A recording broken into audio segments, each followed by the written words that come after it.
पहुंची सुन घंटार, ररंकार धुन सुनी पुकार, आगे श्वेत सुंद है भाई और मान सरोवर बैठ नहाई।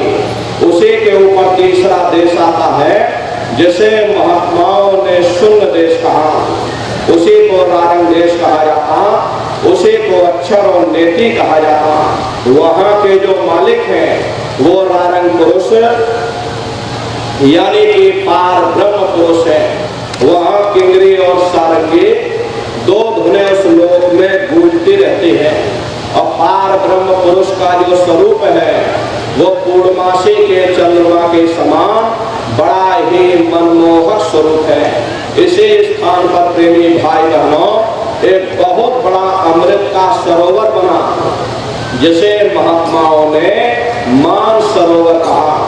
जब तुम्हारी ये जीवात्मा उस मान सरोवर में स्नान कर लेगी तो जन्म जन्मांतरों के मैले पाप कर्म साफ हो जाएंगे।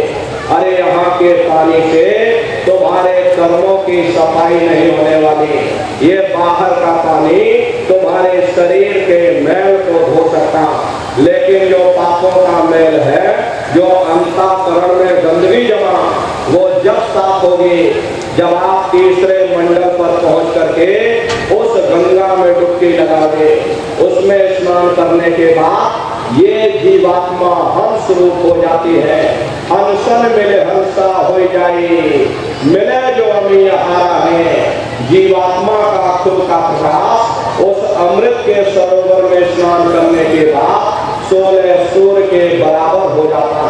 तो फिर यही जीवात्मा चौथे मंडल के शब्द को पकड़ करके चौथे मंडल की चढ़ाई करती है। दो पर्वत के संग निहारो और भंवर गुफा से संत पुकारो। दो पर्वतों को पार करने के बाद वो बड़ा सुंदर देश आता जिसे महात्माओं ने भंवर गुफा कहा। वहाँ के जो मालिक है वो सोहन पुरुष है।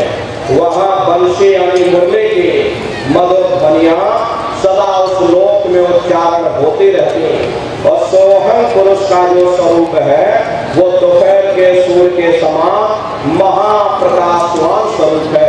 स्वरूप में अंतर है।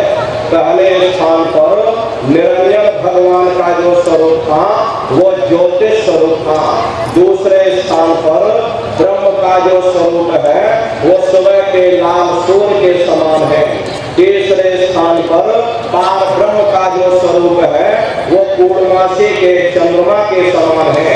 चौथे स्थान पर सोहन पुरुष का जो स्वरूप है वो दोपहर के सूर्य के समान महाप्रकाशवान स्वरूप है।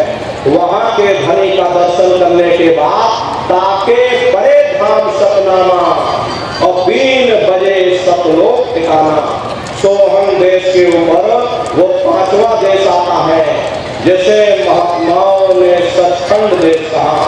वो सचखंड देश अजर अमर अविनाशी सदा एक रस रहने वाला देश है। वहाँ न काल है, न कर्म है, न दुख है, न संताप है, न पुण्य है, न पाप है।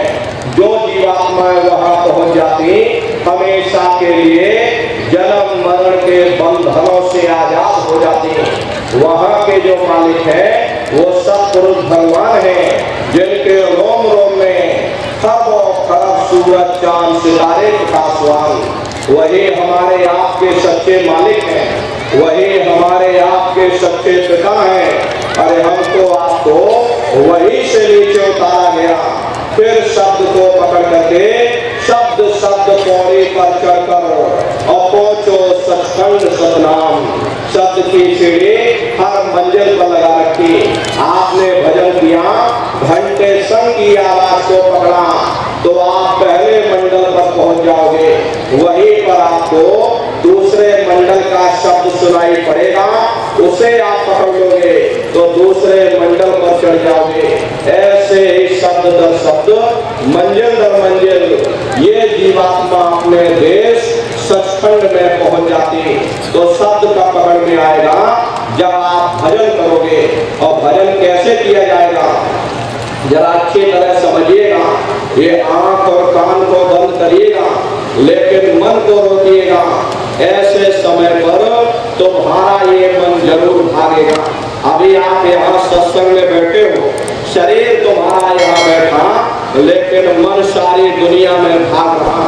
अब किसी को पानी पीने जाना है, मन पानी पीने पहुंच गया, कोई बाल बच्चों को घर में छोड़कर आया, मन बाल बच्चों में पहुंच गया, कोई दुकान दफ्तर छोड़ करके आया, मन दुकान दफ्तर में पहुंच गया, कोई खेती बाड़ी छोड़ करके आया, शरीर बेचारा यहाँ बैठा, मन खेत में गेहूं काट रहा।